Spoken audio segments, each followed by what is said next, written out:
Good morning everyone. Welcome to the YouTube channel of Lal Bagh Girls Inter College Lucknow. Children, I am Shalini Mehrotra. Today we will study a very interesting chapter about a young woodcutter named Tero. This is the story of Tero's reward. A young woodcutter named Tero lived with his mother and father on a lonely hillside. All day long he chopped wood in the forest. Though he worked very hard, yet he earned very little money. This made him sad, for he was a thoughtful son and wanted to give his parents everything they needed. This is the story of a young woodcutter who cared for his parents a lot, and to earn his living he chopped the wood from the forest. One evening, when Tero and his parents were sitting in a corner of their hut, a strong wind began to blow. It whistled through the cracks of the hut and everyone felt very cold. Suddenly, Tero's father said, "I wish I had a cup of sake. It would warm me and do my old heart good." Yes, one day the wind starts blowing. It was a cold wind, and the father of Tero said that I should have the cup of sake. Sake is it is a popular Japanese drink which gives warmth to the heart, warmness to the heart. So he said to the son, he was feeling cold. Everybody was feeling cold. This made Tero sadder than ever, for the heartwarming drink called sake was very expensive. How do I earn more money? He asked himself. How do I get a little sake for my poor old father? He decided to work harder than before. Sake was very costly. Tero thought, how could he get sake? So he wanted to earn more money. Next morning, Tero jumped out of the bed earlier than usual and made his way to the forest. He chopped and cut as the sun climbed. And soon he was warm, so warm that he had to take off his jacket. His mouth was dry and his face was wet with sweat. My poor old father, he thought, if only he was warm as I.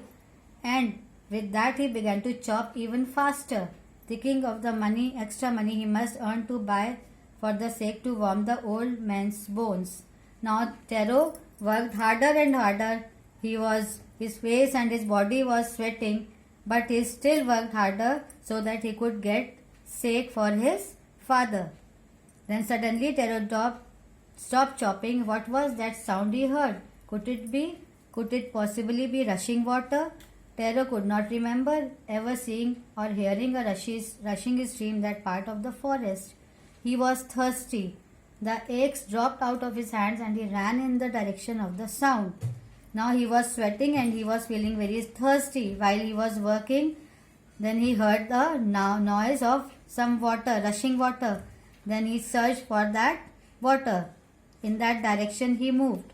Tero saw a beautiful little waterfall hidden behind a rock. Kneeling at a place where the water flowed quietly, he cupped a little on his hands and put it on his lips. Was it water or was it sake? He tasted it again and always it was a delicious sake instead of cold water. Yes, after searching he found a waterfall. Then when he knelt for the water, the running water, he put the water to his lips. Then he thought, is it water? Now he said that it is not water, it is sake.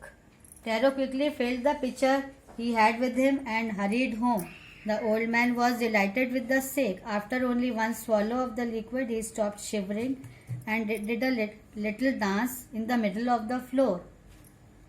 That afternoon, a neighbor stopped for the visit. Tero's father politely offered her a cup of the sake. The lady drank it greedily and thanked the old man. Then Tero told her the story of the magic waterfall. Thanking them for the delicious drink, she felt left in a hurry. By nightfall, she had spread the story throughout the whole village. Now Tero quickly ran home and filled the pitcher with that water.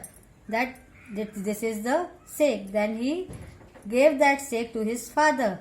After some time, a lady also came to their house and she also drank that sake. Then she spread the whole story in the whole village that Tero has got the sake for his father. Next morning, Tero started for work.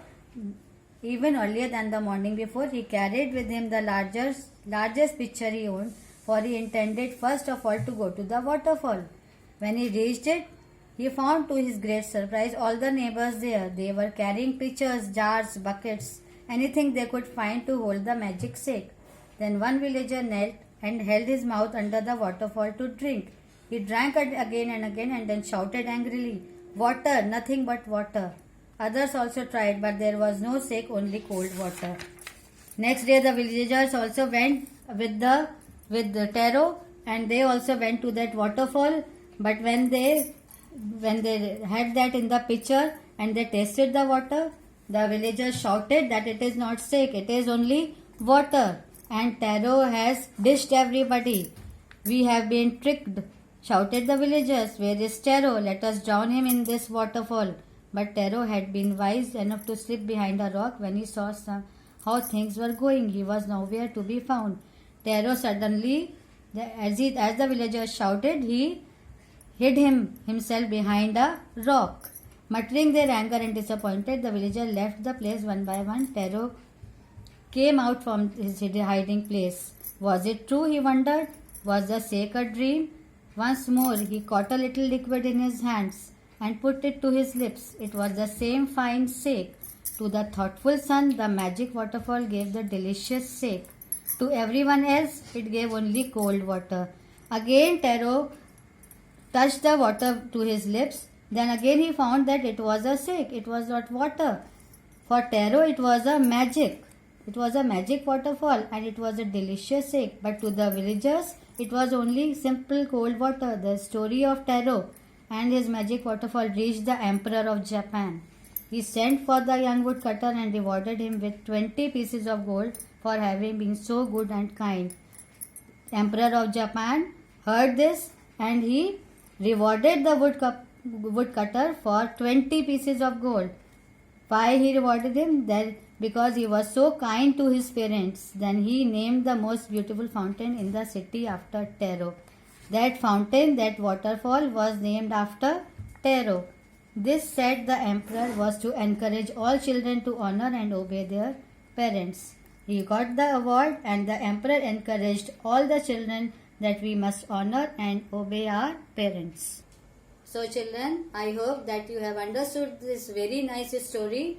Go through this story on the video on this channel, and children, do write the difficult words in your copies, and have a good day children. Goodbye.